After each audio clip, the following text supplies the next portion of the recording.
स्वच्छ करिता, विहिरी काठी भांडे घासता, विहिरी काठी भांडे घासता, तळ्या काठी कपडे धुता, तळ्या काठी कपडे धुता. जंतू कसे नाही पसरायचे, ओ जंतू कसे नाही पसरायचे, आपल्याला कसे नाही समजायचे, ओ आपल्याला कसे नाही समजायचे. समजी तिथे गाणी गात काय म्हणून समजा कोणास आधीच तर माझे जे मंत्र सांगून गेले आहे, जिथे बघाव तिथे गात आणि नाव तर काय बया सुंदर गाव. काय झालं आई, कशासाठी वाटतेस? बघ तुझी मैत्रीण चालली. अगं देवळात जाते, काल ना माझ्या ना इंडींनी मला नवीन सुंदर साडी आणल्या. बघा बघा किती सुंदर दिसते. हा बया झाला बाई एक तास लई केअर कचरा निघाला बघा. आज घटा बसती ती केअर कचरा काढायला नको का? पण मॅम म्हणते एवढा कचरा टाकला तरी कुठं? आवाज शेजारचा प्लॉट आहे ना, त्यामध्ये टाकला बघा कचरा. तुम्हाला एक सांगू का? एक काय दोन सांगा की. अव सकाळच्या पाठीला माझे लेकरं शिरा सुरा तिथंच जातात बघा. बाया तुम्ही सरकारच्या योजना का बांधले संडास बाथरूम? अव बांधले की तर त्याला 6 महिन्याची रूम केली बया. वा वा काकू, काय सांगता? आता काय सरकारने चेंज बघायचं का? तुम्ही संडास बाथरूम बांधले का नाही आणि बांधूनही त्याचा उपयोग करता का नाही? गपरे घेस ना. त्याचा का तुम्ही घर स्वच्छ करता आणि शेजारी कचरा टाकता. कसं नाही बरं आपली लेकरं वगैरे बनणार, कसं नाही बरं आपलं सुंदर गाव घाण होणार. आता तूच सांग, हा कचरा कुठे टाकायचा? तनू अश्विनी तुम्ही हे खोटे सांगणार? मोठे मोठे हरले तुम्ही सांगणार का? अगं आई, अहो काकू, आधी त्यांना ऐकून तर घ्या. अहो पिसाय काका मला शाळेत शिकवले होते. ओला व सुका कचरा वेगवेगळा करायचा आणि आपल्या गावाचे बारीक मोठे शेत आहे त्याचे मोठा खड्डा करायचा, तिथे टाकायचा.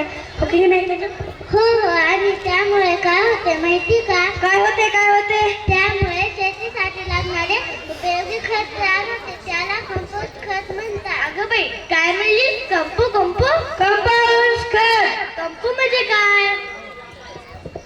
कंपोस्ट खत म्हणजे ओला व सुका कचरा वेगवेगळा करायचा, कुजून एक नवीन खत तयार होते, त्याला कंपोस्ट खत म्हणतात. असं होय बाय, मला माहितीच नव्हतं. आमच्या दोघींचे गुडघे दुखतात, आम्ही काय एसी नेऊन बाहेर कचरा टाकायचा का? नाही काकू. मग हा कचरा चलत जाणार आहे का? नाही काकू, आपण उद्याच ग्रामपंचायत अर्ज देऊ, लगेच दुसऱ्या दिवशी घंटा गाडी हजर. घंटा गाडी म्हणजे काय बाई? घंटा गाडी म्हणजे कचऱ्याची गाडी, त्याला 1 घंटा असतो. तुम्ही देवपूजा करता, पूजापाठ करता, मग तुम्हाला कसं कळणार घंटा गाडी म्हणजे काय? मग ती घंटा वाजवणार, मग तुम्हाला कळणार घंटा गाडी आली. मग तुम्ही पटकून त्यात कचरा टाकायचा, मग ती घरोघरी जाऊन कचरा गोळा येणार आणि गावाच्या बाहेर टाकणार. अशा प्रकारे आपलं गाव सुंदर होणार. असं बाई, आमच्या दोघींचे गुडघे दुखायला तापच नको. ठीक आहे बया. केल्याने होत आहे, केल्याची पाहिजे. मंडळी, मी तुमचं बोलणं ऐकलं.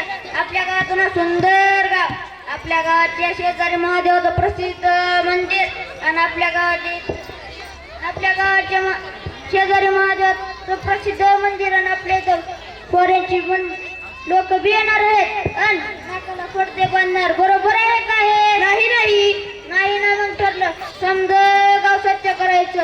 अरे तनू आणि अश्विनीचं जेवढं कौतुक करावं तेवढीच खरी कमी शाळा शिकतात बघा ही पोरं.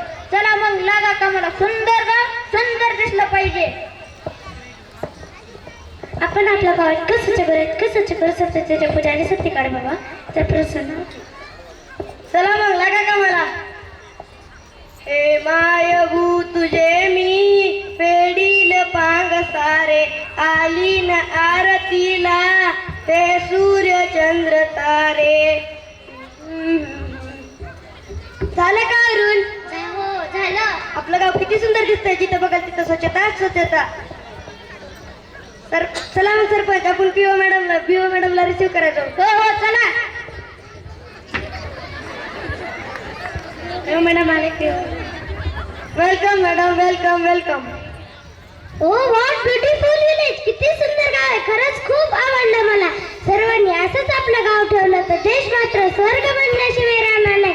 मी आजच तुमच्या गावाचं नाव स्वच्छ भारत स्वच्छ अभियान मध्ये देते. त्यासाठी तुम्हाला खूप खूप शुभेच्छा. अगं तूच केलीस की गं. भांडण करू नका. विओ मॅडमले आपलं गाव किती सुंदर आहे.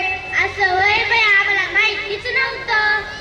सरपंच, तुम्ही विओ म्हणलं आपलं गाव दाखवू ना, मी इथं बघतो. हो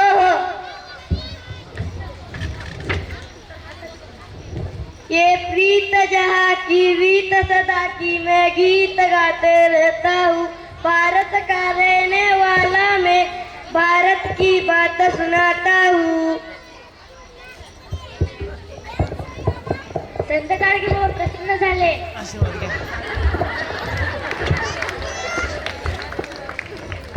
चला मग आता आपण शपथ घेऊ.